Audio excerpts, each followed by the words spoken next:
අපි දැන් මේ බලන්න යන්නේ ඊශ්‍රායලයේ දකුණු ප්‍රදේශයේ තියෙන යුද ඉතිහාස සමකුණක්.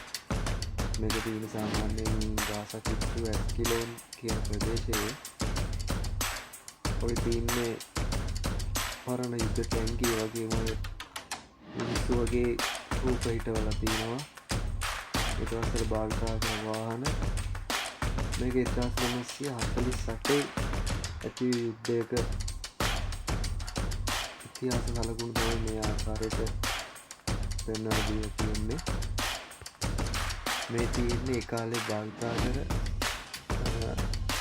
හානු වගේන් ගිහිල්ලා තමයි යන්න තියෙන ආරක්ෂක ස්ථානයට. මේ තියෙන්නේ දවස්වල භාවිතා කරන RPG වගේ එකක්. ඒකම තව පොඩියට එහා පැත්තෙන් තියෙනවා ඒක මැෂින් ගන්න එකක් වෙනවා විදිහට. තව ඉදිරියට යනකොට තව වගේ ගන්න එකක් බලාගන්න පුළුවන්. මේ එදා සවිකර ලී කෑලි තාම දිගුල නෑ ඔය විදිහටම තියෙනවා.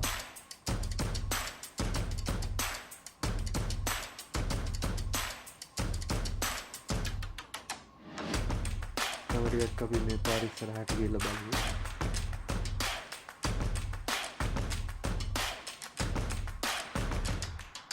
මේකේ ඉතිහාස කතාවේ තියෙන විදිහට 1948 අරාබි ඊශ්‍රායල් යුද ගැටුමක් ගැන තමා සඳහන් වෙන්නේ.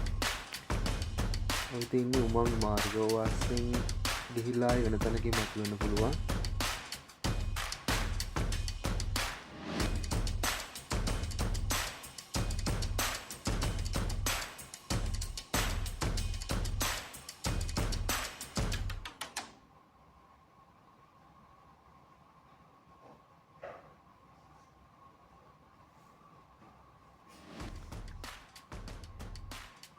ඔන්න ඔය ස්ථානයේ තියෙනවා යුද සැලසුම සහ යුද සැලසුම නෙවෙයි මැප් එක.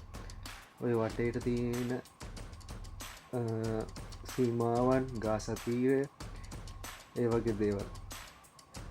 ওই ස්ථානයේ තමයි ඔතන පිහිටලා තියෙන උසම ස්ථානය. කොයි පැත්තෙන් සතුරු ආවත් උතරට පේනවා.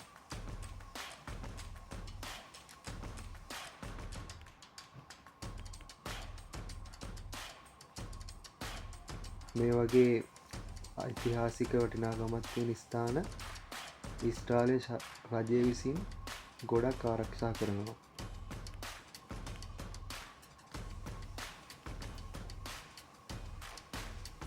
මේ පැත්තට කියන්නේ කිබුට්ස් කියලා. අර පැත්තේ පේන්නේ දැන් නම් පළතුරු පැට්‍රියක් සහ ගවයන් ඉන්නවා. බැටළුවන් ඉන්නවා.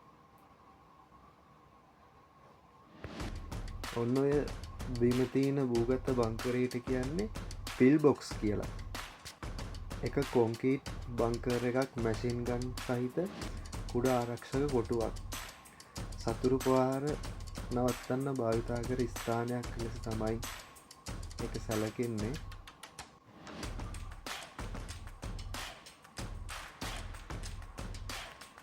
මේ පෝරුවත් එක එක ස්ථානවලට මෙතන සිටලා තියෙන දුර සඳහන් වෙනවා මේ පෝරුවේ. හීබ්‍රූ භාෂාවෙන් තමයි තියෙන්නේ. ඉංග්‍රීසි වලුත් තියෙනවා යටින්.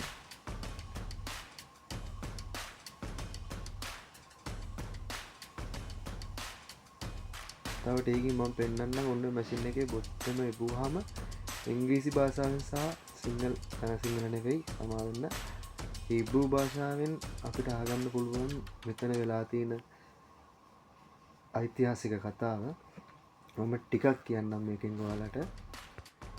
ඊජිප්තු හමුදාව සන්නද්ධ රථ සහ බරාවි යොදාගෙන ප්‍රහාරයක් දියත් කරලා තියෙනවා 1948. එම ප්‍රහාරයට පැය 6කට පමණ පෙර ගුවනින් හා තුවක්කු සහ බෝම්බ යොදාගෙන ප්‍රහාරයක් සිදු කරලා තියෙනවා. මුලින්ම පහර වැදුනේ අර මම කලින් කිව්වා වගේ පිල් බොක්ස් කියන ආරක්ෂිත බංකර් එකකට. පැය කිහිපයකින් ආරක්ෂකයින්ට පසුබැසීමට ලක්කර පසුබසින්න සිදු වෙලා තියෙනවා. ඊට පස්සේ ඊජිප්තු පාබල හමුදා මේ ප්‍රදේශයට ඇතුල් වෙලා තියෙනවා.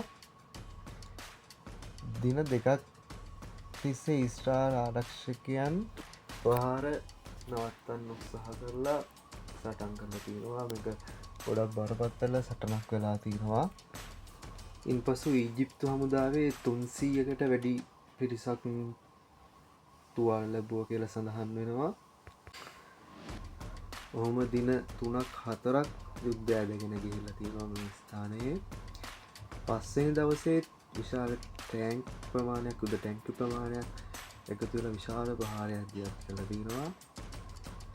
ඒ ප්‍රහාරයත් කොහොම හරි අවසානයේ ඊශ්‍රායල් හමුදාව විසින් නවත්තලා තියෙනවා. 1948 දී 1948 ඊශ්‍රායල් රාජ්‍ය ප්‍රකාශයට පත් කිරීමෙන් පසුව ඊජිප්තුව, ජෝර්දානය, සිරියාව, ඉරාකය වගේ රටවල් මේ යුද්ධයට ඇතුළත් වෙලා තියෙනවා කියලා කියනවා.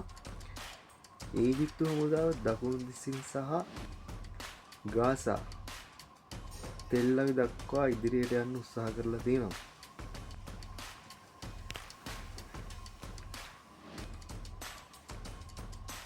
ඒ කාලේ ඉඳලම මේගොල්ලෝ ගාව තියච්ච ආයුධ බලන්නකො. ඒ ආරක්ෂිත උපක්‍රම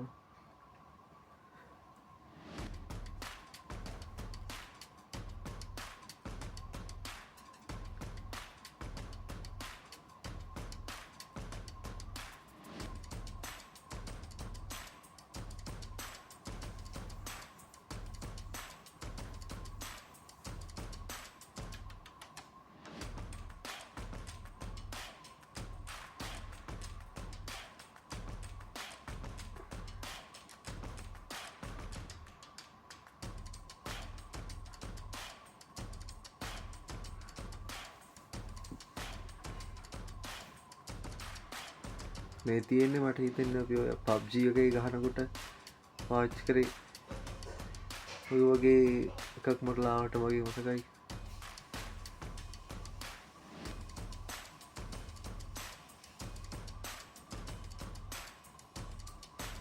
ඔන්න වගේ ගන්න එකක් මොකක් හරි K19 හරි මොකක් හරි නේද කියලා කියනකොට හිත මතක නැහැ. මේ තින් අර කියපු පිල් බොක්ස් කියන ආරක්ෂිත කුටිය.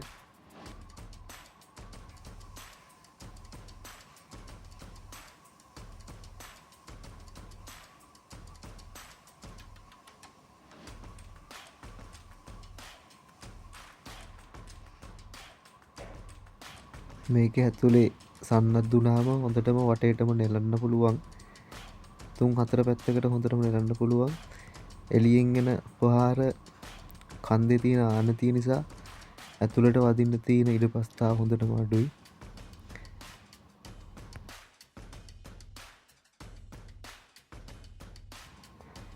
එහෙනම් නැවතත් මේ වගේ වීඩියෝ එකකින් හමු වෙයි බලාපොරොත්තු වෙන්න.